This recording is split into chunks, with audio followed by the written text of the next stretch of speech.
बाईचं अजब कपाट. कवयित्री शिल्पा परुळेकर पै. वाचक स्वर स्मिता सैंदानकर.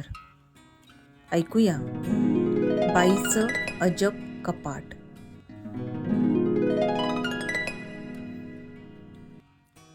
बाईच्या मेंदूच्या कोपऱ्यात एक अजब कपाट असतं. बाईच्या मेंदूच्या कोपऱ्यात एक अजब कपाट असतं, ज्यात अगदी लख्ख साठवलेलं असतं. कोणाकडे गेलेली वाटी, कोणाकडे राहिलेला चमचा, चहाचे कप, साडी, अगदी एखादी जुनी ताटली आणि कुणीतरी मागून नेलेली ती चटई, जिचा फाटलेला कोपरा तिला आजही टोचतो. हिशोब तर जिभेवरच असतात. हिशोब तर जिभेवरच असतात. कोणी उसने घेतलेले पैसे, दुधाचे वाणसामानाचे बिल, भाजीवाल्याला द्यायचा राहिलेला तो 1 रुपया किंवा त्याच्याकडून घ्यायची उरलेली चिल्लर. काळजावरचे ओरखडेही तितकेच असतात लक्षात. काळजावरचे ओरखडेही तितकेच असतात लक्षात. कुठल्या तरी समारंभात कुणीतरी केलेला अपमान, कुणी मारलेले विषारी टोमणे आणि सासू नणंदांच्या शब्दातून पाझरलेला तो जुना द्वेष. ती कधीच विसरत नाही मुलाच्या पहिल्या पावलाचा ठसा. ती कधीच विसरत नाही मुलाच्या पहिल्या पावलाचा ठसा, त्याच्या शाळेच्या डब्यातली रिकामी जागा आणि संसाराच्या घाईत मागे राहिलेली तिच्या माहेरच्या अंगणातली ती चिमूटभर माया.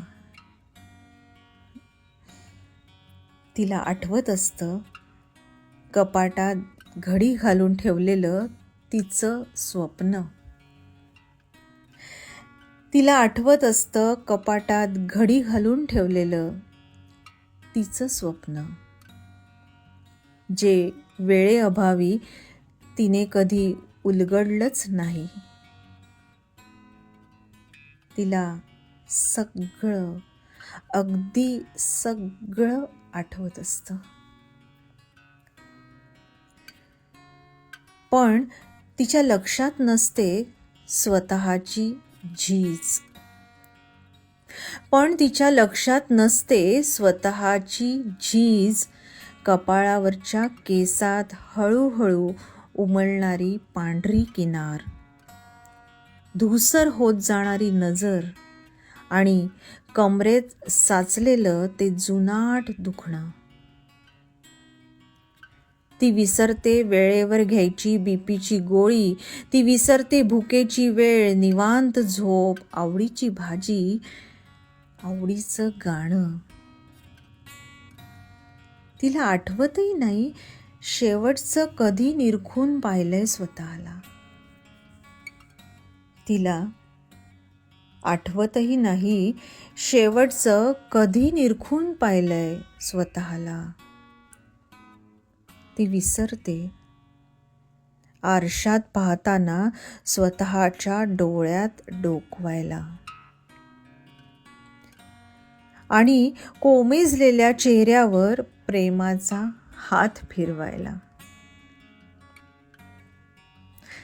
ती विसरते आरशात पाहताना स्वतःच्या डोळ्यात डोकवायला आणि कोमेजलेल्या चेहऱ्यावर प्रेमाचा हात फिरवायला. चुकून कधीतरी आठवलंच सर्व, तरीही पुन्हा त्यांना विस्मृतीच्या बोचक्यात बांधते आणि ढकलून देते माळ्यावर. चुकून कधीतरी आठवलंच सर्व, तरीही पुन्हा त्यांना विस्मृतीच्या बोचक्यात बांधते आणि ढकलून देते माळ्यावर. बाईच्या मेंदूच्या कोपऱ्यात एक अजब कपाट असतं, नाही का? काय आठवण ठेवायची, काय विसरायचं, हे बाईला पक्क समजतं.